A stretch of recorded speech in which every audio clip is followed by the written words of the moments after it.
Welcome to Think Tech on OC16, Hawaii's weekly newscast on things that matter to tech. I'm Jay Fidell. And I'm Duke Oishi. Hawaii is already famous for clean energy, but now we have to follow through and be a global leader in clean energy. Certainly, we have great natural energy resources and prospects. Are we capitalizing on them, or are we losing out by not moving quickly enough? It's a matter of good planning, really, and deliberate execution. The Hawaii Energy Policy Forum is dedicated to developing good energy policy for government, industry, and the public. Sharon Miyashiro, everybody knows you. You're the person who runs the Hawaii Energy Policy Forum. I need to know, what is the Hawaii Energy Policy Forum and what it does? The Hawaii Energy Policy Forum is a committed group of representatives from various sectors, renewable energy associations, the utilities, the university, various levels of government, all looking to make energy front and center in taking us to a clean energy future. Can you give me the short form definition of an energy pace setter? People who are setting the pace, entrepreneurs, innovative spirit, and advancing one of the major technologies that we see are important. The heroes are the pace setters. They are the people that make things happen. We'll take a look at some of the people that the Hawaii Energy Policy Forum considers energy pace setters. I'd like to be a pace setter. I know you would, and in many ways you are. Think Tech took a trip around our state to talk with some of these pace setters and find out what makes them tick. First, we went to the Big Island. Here's the story of that trip.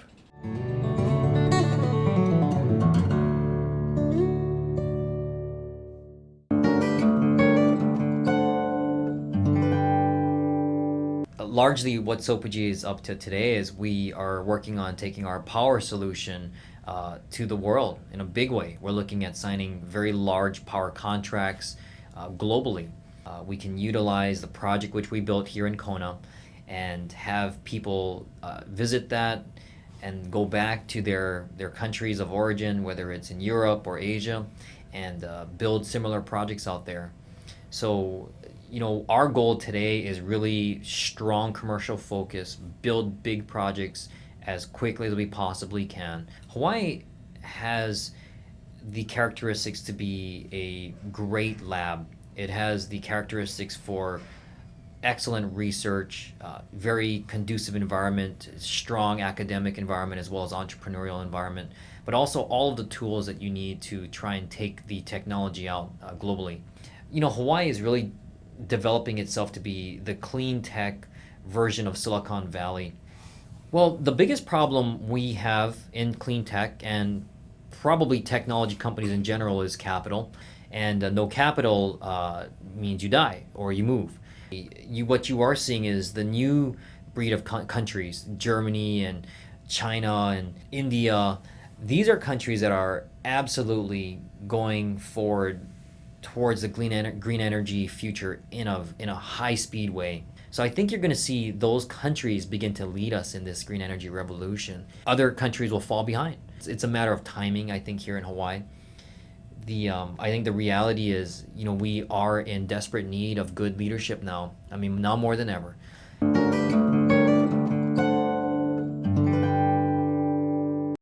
We are going to be preparing you for a lifetime of enjoying your bike.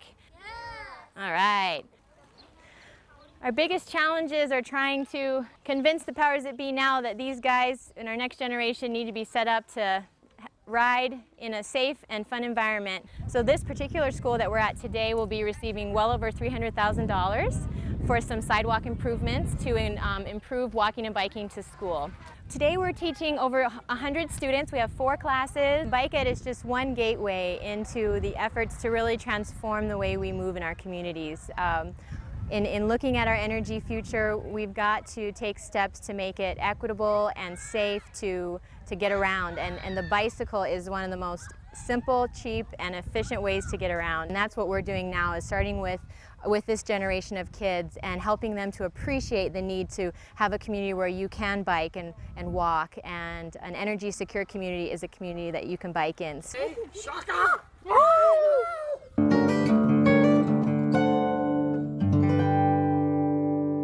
So we have been around for longer, as far as I know, longer than pretty much any other company doing nothing but solar electric. The feed-in tariff is yet to be formalized in terms of a decision in order from the Public Utilities Commission.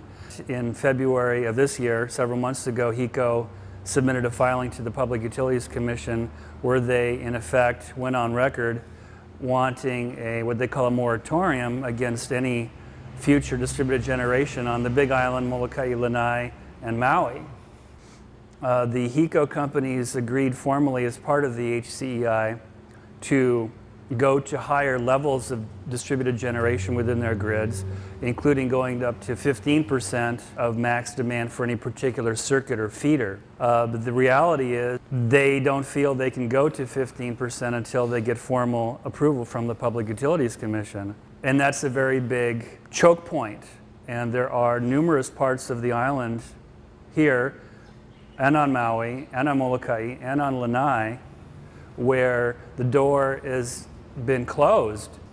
So if someone were to ask me what are the three most important or critical issues that we're dealing with right now as an industry, I would say number one is grid access, number two is grid access, number three is grid access, because without grid access, we have nothing in terms of a business.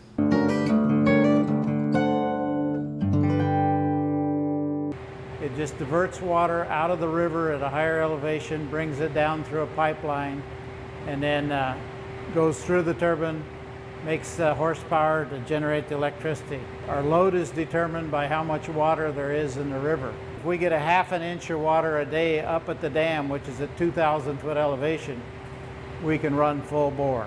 A week with no rain and we're out of water. It's automatic. Most of the time, 99.9% of the time, it runs itself. After the generator makes the power, it goes to the switchgear, it's parallel to the utility, and goes on the utility grid. The future can just be more sophisticated controls. You can't reinvent the wheel too much here. When it came online 20 years ago, it was producing about 10% of the island when it was running full load. Right now, the island load has gone up to 20 megawatt. We put out 12. So if we're putting out full load and they're taking it, we could be doing, 5% of the island's power. Then we took a day to talk to people on Maui. Here are the people we met.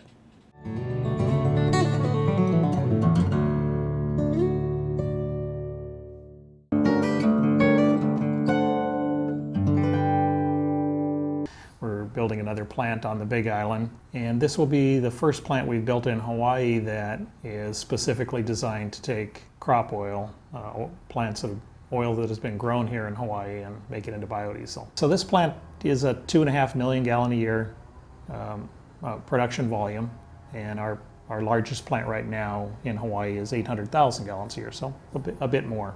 Yet it'll be able to process used cooking oil, crop oil, and maybe and this is also our first plant that will be able to run trap grease. Each time we build a plant, we take what we learn and roll it forward. In the long term, where we think our piece is in the end game is that biodiesel is the fuel for heavy duty transportation. We want to build these so that they will be fed from the local area. Out of the 13 plants that we've built so far, we currently run 4 of them, and the other ones we've built for other people who have their own partnerships and their own community. The challenges are very large. We're talking land use challenges, water, farmers. We don't have enough farmers to do all this. Plus the money to put into the infrastructure, and this is significant. We need the incentives to be longer term, and somehow we need some assurance from the state that they're not going to change it a year into it. You know, these plants are long-term investments, and we can't make those long-term investments on one-year whims of the government.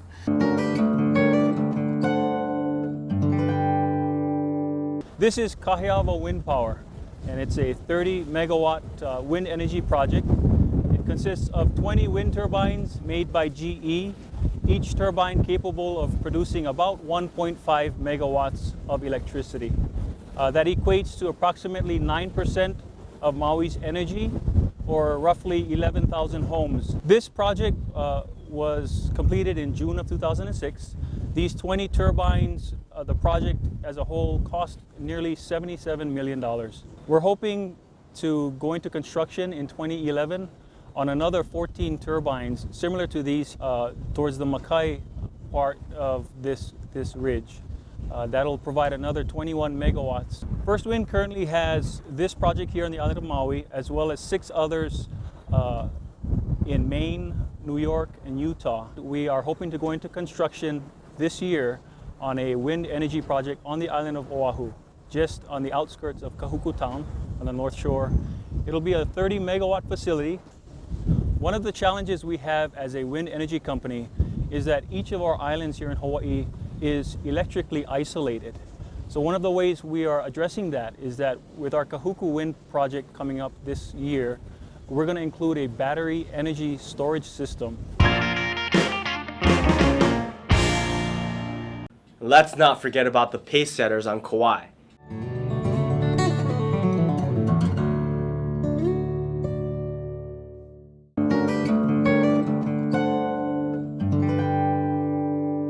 Through our ownership and partnership in Hawaii Bioenergy, which is what we run a lot of our renewable initiatives through, we have, you can see in the background here, we have our algae farm here. This is a partnership between Hawaii Bioenergy and General Atomics. What we're doing is growing algae here to produce oils that are then refined into JPH surrogate, that's jet fuel. You know, we just found out that we're going to go to phase 2 on the project, which is a really big thing for us. It's just a matter of getting that into a commercial grade, which, you know, you need to lower your price point. I think as a landowner, we have 40,000 contiguous acres, and that's important when you're talking about feasibility to do a biofuels project. And in phase 2, it'll be done on a greater scale, and then we're hoping that General Atomics locates their oil extraction here. Our goal is to have a commercial operation of algae farming right here, right in this area expanded. You know, it'll be 1,200 acres. And what's interesting, if you see, we're located right next to the Kapaya power station. I don't see any other initiative other than, like I said, rail and construction that has a future potential growth industry in Hawaii of that scale.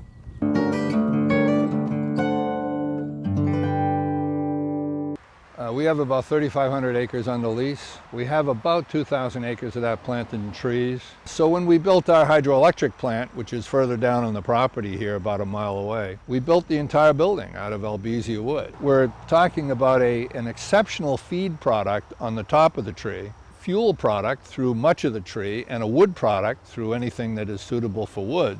When we harvest those trees, some of it becomes lumber and goes out of our sustainability ring.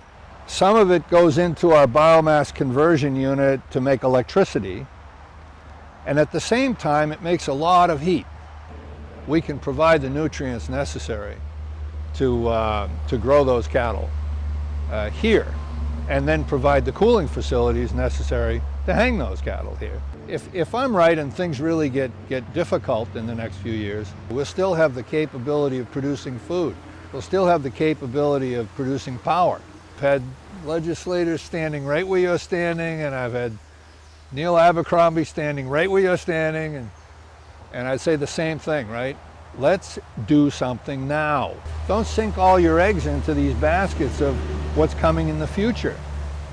It may be too late. 3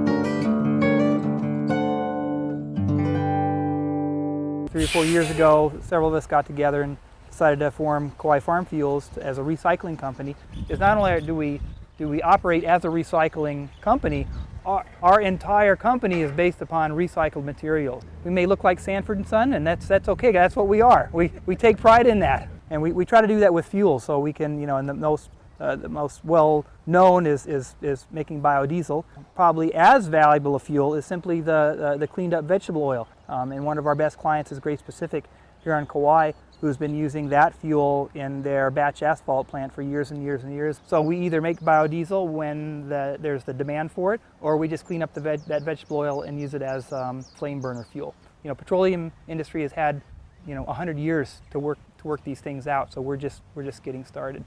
Personally, I always think, even though I have a PhD, I always like to think of myself as a lifelong student, and that's what it's going to take all of us going forward. Understanding how to use it in our current infrastructure, right? In our current expectations of users. That's the big thing. Yeah. What does sustainability really mean to us, and what is the most important aspect of it?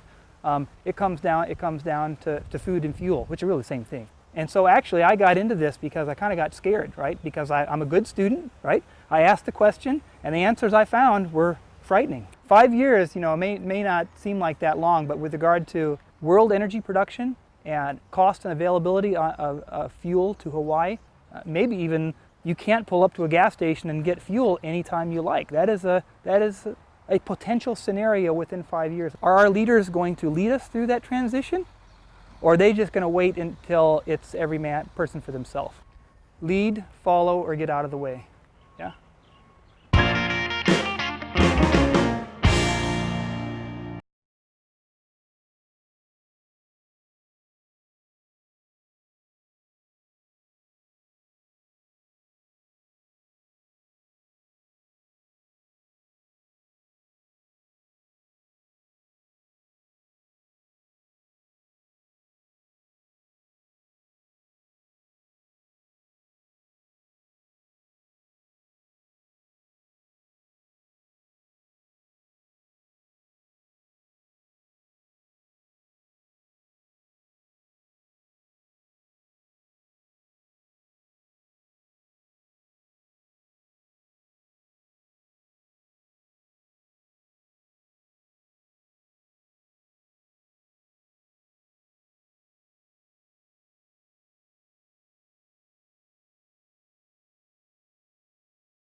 Finally, we took some time to check things out with the Pacesetters on Oahu.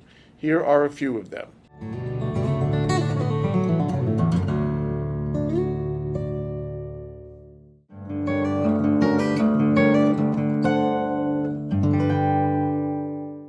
What we're going to look at is one of our newer efforts at achieving greater energy efficiency in our homes, where we are applying a spray foam insulation. So with the spray foam insulation, what we're doing is we're actually bringing the attic space into the conditioned envelope of the home, and also improves the performance of the air conditioning system. So you want to buy and install the most energy efficient equipment that you can afford. But we have 3 homes that we're building that are going to be what are referred to as net zero energy homes, where throughout the course of the year they will consume no more energy than they produce. What we want to do in working with the state and with the state energy office is find ways to make it financially possible for us to make these added energy investments up front. We have ceiling fans in all the rooms, and then we look at all the systems in the homes, including Energy Star appliances, Energy Star rated ceiling fans, high efficiency air conditioning systems, but also the lighting systems. We have actually improved on the performance of our system by several percentage points just by doing a better job of sealing all those connections. Our builders who are building our homes and our mechanical systems in our homes and our lighting systems are learning how to build a more energy efficient home. That then will continue itself. It will perpetuate itself into the private sector and into other housing projects throughout the state.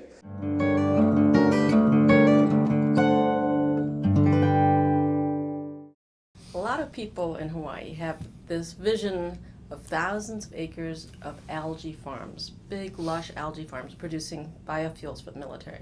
The people who have the vision are the Pacific Command and the major landholders in the state of Hawaii. They're going to be farming lots of algae for fuels and for animal feed. We have superior algae strains. Here's some examples. There's just a small bottle that we're testing in the market right now. So through our live algae company, the news is that we can address the biofuels needs and the animal feed needs with locally produced, locally sourced algae. And most people don't know how to farm algae at scale. So we provide the software basically to let them run their system, but then we also maintain their software and give them upgrades and advice on how to run the software. This crop has a 2-week cycle. So after 2 weeks, you pour this in your pond. After 2 weeks, you can harvest a massive amount. You can now make an affordable product with the new technologies that have been funded by these massive investments. And it's happening at scale. I mean, this stuff is going to, here on Oahu, on Kauai, they're going to be scaling massively very quickly. We are beyond the R&D and we're into development and deployment. We are at the manufacturing readiness level. Our whole team, we have a team of 14 strong. They all have their manufacturing hat on. We're looking for the end of the year to have our full installation of our at-scale live algae seed production farming going. We hope to grow to maybe 35, 40 to be doing the production. So this is our algae culturing laboratory at Kuhnle AgroSystems. This is our outdoor photobioreactor. Is there any message you want to give to the people at the Energy Policy Forum about algae? What does it mean for the world, for the future? I think algae rocks.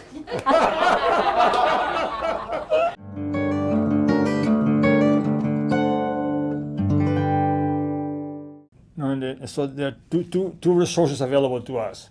One is the ocean thermal energy resource, and you're probably familiar with it.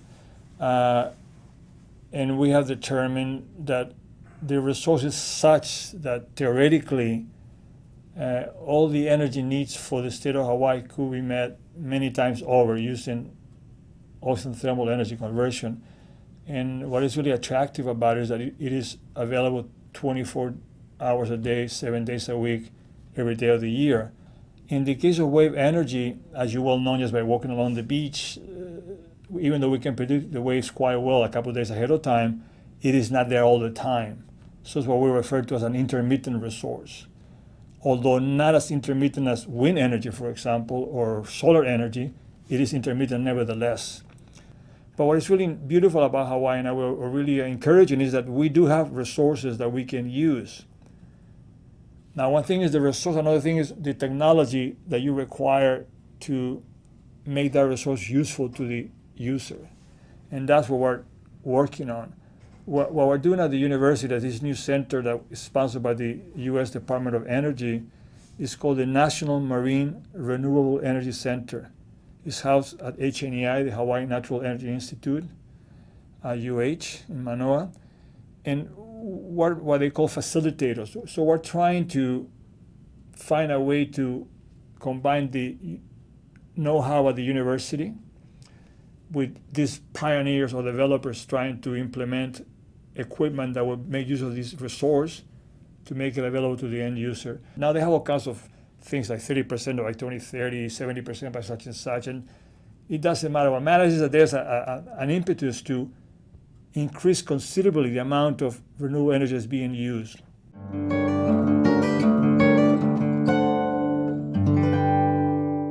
We're really excited, Jay, about the closing of a large deal we've just completed with Oshkosh Defense, which is a major manufacturer of trucks and military vehicles, are working with Oshkosh to bring about a new transportable wind turbine and renewable energy mission module. What we're focused on is designing, engineering, prototyping, and testing for a variety of new types of wind turbines and ocean and hydrokinetic energy devices. The things that we're working on most furiously right now are a in-stream auger turbine river energy conversion device, our rooftop wind systems. The third area of focus for us is in ocean energy. Capital is obviously going to be terribly impacted by the recent legislative changes. The trouble with bureaucracy is I consider bureaucracy to be almost synonymous with indifference. There's a sea change occurring right now in the public with regard specifically to renewable energy. John Petrie, our founder, when I first got together and started working with him, he hit the nail on the head. He said, look, when people say not in my backyard, when their electric bill is $2,000 a month, they'll be screaming, please put it in my backyard. Within 5 years, we hope to have successfully spun off at least 1 to 2 successful companies. Within the industry, I think within 5 years, we're going to see some dramatic advances in battery technology, energy storage technology, small wind systems. increases in efficiency for solar, and innovations like what we do at Natural Power Concepts to bring new types of technology to market. It was a great experience to visit 4 islands and meet so many thoughtful people committed to clean energy, but we've only scratched the surface. You too can give Hawaii the gift of clean energy and help our economy in ways you never imagined, make Hawaii a better place to live. That's the way to go. If you want to know more about the Energy Policy Forum or about the Pacesetters or clean energy in general, check out hepf.org. So just to remind you that on October 28th, ThinkTech and the Hawaii Venture Capital Association, that's HVCA, are presenting a luncheon panel program called Can There Be a Renaissance for Agriculture in Hawaii? It'll feature Darren DeMaya, the chef of Kai Market at the Sheraton, Claire Sullivan, an executive from Whole Foods, Andres Albano, a real estate broker who sells farmland to prospective farmers, and Richard Ha, an innovative farmer on the Big Island. October 28th. Check it out on thinktechhawaii.com. We'll be right back to wrap up this week's edition of ThinkTech. But first, we want to thank our underwriters. ThinkTech is underwritten by some of our favorite local individuals and companies. The Shidler Family Foundation. Jay Shidler, through the Shidler Family Foundation, is an active supporter of a number of educational, cultural, and charitable organizations, including ThinkTech Hawaii. Hawaiian Electric Company, HECO, and its affiliates Miko on Maui and Helco on the Big Island are deeply committed to supporting the communities they serve. We're very appreciative of their support. Galen Ho. Galen Ho is a senior executive of BAE Systems, a global defense, security, and aerospace firm which has a large footprint and commitment to Hawaii. We greatly appreciate Mr. Ho's support. The High Tech Development Corporation, HTDC, is a state agency organized to facilitate the development of Hawaii's high-tech industry and thus diversify our economy and provide quality jobs for our people. We appreciate HTDC's work and we're thankful for its generous support. That wraps up this week's edition of ThinkTech. Remember, you can watch ThinkTech on OC16 throughout the week. For additional times, check out oc16.tv. And for lots more ThinkTech videos and for underwriting opportunities on ThinkTech, take a look at our website, thinktechhawaii.com. I'm Jay Fidell. Thanks for joining us on ThinkTech. And I'm Duke Oishi. Aloha, everyone.